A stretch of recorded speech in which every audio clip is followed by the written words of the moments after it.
नमस्कार सबैलाई। आज हामी कुरा गर्नेछौँ नेपाल सरकारद्वारा घोषणा गरिएका 100 महत्त्वपूर्ण सुधारका कार्यसूचीहरू बारेमा, जसले देशको शासन प्रणालीलाई पूर्ण रूपमा परिवर्तन गर्ने लक्ष्य राखेको छ। सबैभन्दा पहिले सरकारले जनताको विश्वास जित्ने, पारदर्शिता बढाउने र परिणाममुखी शासन ल्याउने प्रतिबद्धता गरेको छ। अब प्रत्येक मन्त्रालयले निश्चित समय सीमाभित्र काम गर्नुपर्नेछ र त्यसको नियमित अनुगमन हुनेछ।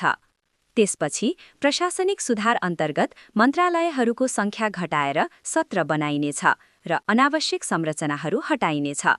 यसले खर्च घटाउने र कामलाई छिटो बनाउने अपेक्षा गरिएको छ। डिजिटल शासन पनि यो योजनाको मुख्य भाग हो। अब नागरिक सेवाहरू जस्तै नागरिकता, पासपोर्ट, लाइसेन्स आदि अनलाइन र एकीकृत प्रणालीबाट सजिलै प्राप्त गर्न सकिनेछ।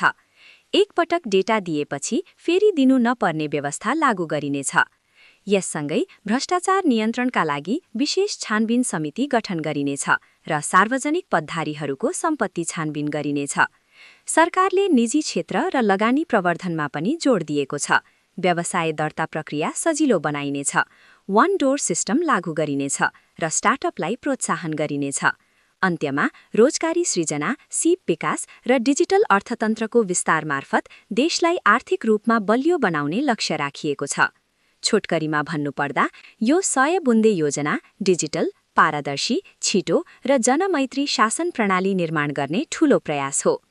यदि तपाईलाई यस्तो जानकारी मन पर्यो भने लाइक, शेयर र सब्स्क्राइब गर्न नभुल्नुहोस्। धन्यवाद।